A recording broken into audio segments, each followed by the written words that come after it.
Some of the biggest headlines of the year have concerned insider trading. Just think of the Galleon hedge fund trial and more recently the allegations of wrongdoing at the healthcare group Southern Cross. Someone who's been following this issue for many years and has led groundbreaking research is Meziane Lasfer. I'm going to ask him, first of all, just for a definition of insider trading. Well, definition depends on where you are. In the UK, we define insider trading as trading by any member of the board of directors in the company. So they buy or sell the shares in their own company.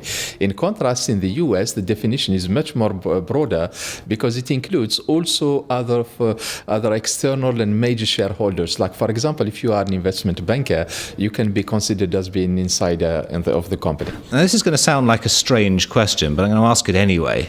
Is insider trading always a bad thing? No, that is very, very controversial in the literature in the sense that it is bad if you are trading on the basis of the private information that other investors do not have, in which case then you are really kind of taking advantage of your position in the company. You know that the company is going to have good news, in which case you are going to buy shares in your company. If the company is going to have bad news, you are going to sell shares in the company. So that is really kind of something that is what we refer to as the illegal insider trading, which is really kind of taking advantage of your position in the company because you've got some information. There are some regulations that prevent this. Like, for example, in the UK, before you announce the earnings of your company, you cannot trade over something like 30 to 60 days before. So there is this blackout period where you cannot trade. However, insiders can also trade for other reasons. Like, for example, if they need some liquidity, if they want to buy a yacht or they want to buy a jumbo jet, then obviously they don't have enough cash with them, so therefore they may be tempted to sell the shares in their own company. So that's really what we refer to as the trading on the liquidity reasons. Another reason for trading is that probably to convey information to the market, to say that maybe my company is undervalued or overvalued. So for example, if you see that your share price went down quite substantially, you've got two possibilities of conveying this information. One of them is to do what we call share buyback, in which case you profit all the shareholders in your company. The other one is to trade on your own account. So now you've got some, you see that the company went down and you might be tempted to buy some more shares, hoping to convey information that the value of your company really is not that low. It should be higher, but there is obviously no information that is going to come up afterwards. So this is really the controversial issue in the literature as to whether we should allow or disallow insider trading.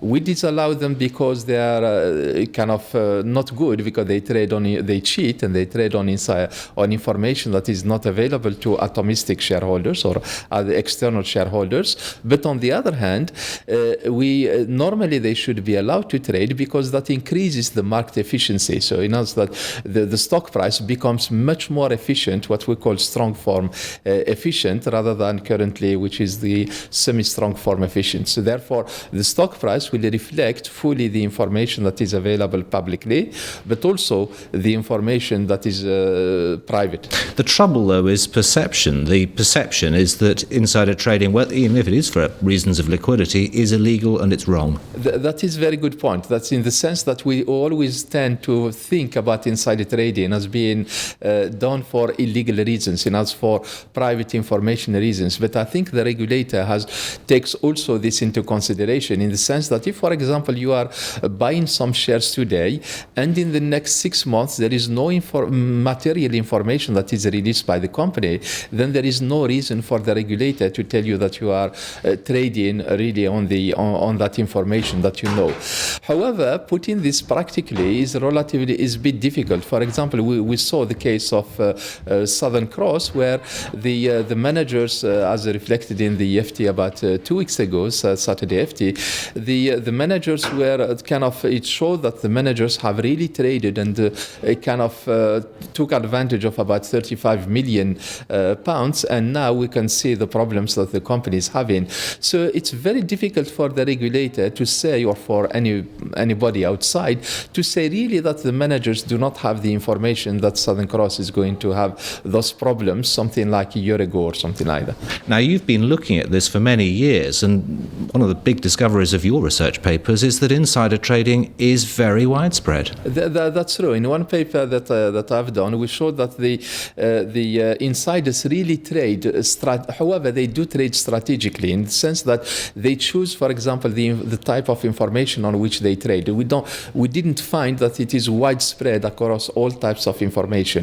For example, they tend to avoid trading on earnings because they can be easily caught. However, they do trade if the company is going to change its managers, or if the company is going to change its capital structure, or if the company is going to do some reorganization.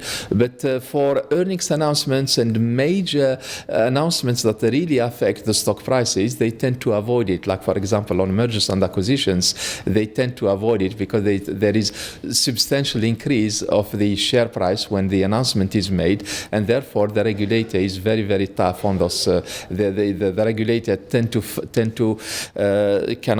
follow with trading before the announcement of M&A. So to sum up, what's the takeaway? What should change as a result of what you found out? Well, I think in general, the insider trading rules, they have to be much tougher, in the sense that we notice that there is a substantial trading by insiders that really we cannot explain in a rational way. Like, for example, the other research that I'm doing is on trading by insiders during the lockup period, where for the IPOs, normally in the first year for the IPO, normally insiders, they shouldn't trade, but we find that there is a really substantial amount of trading.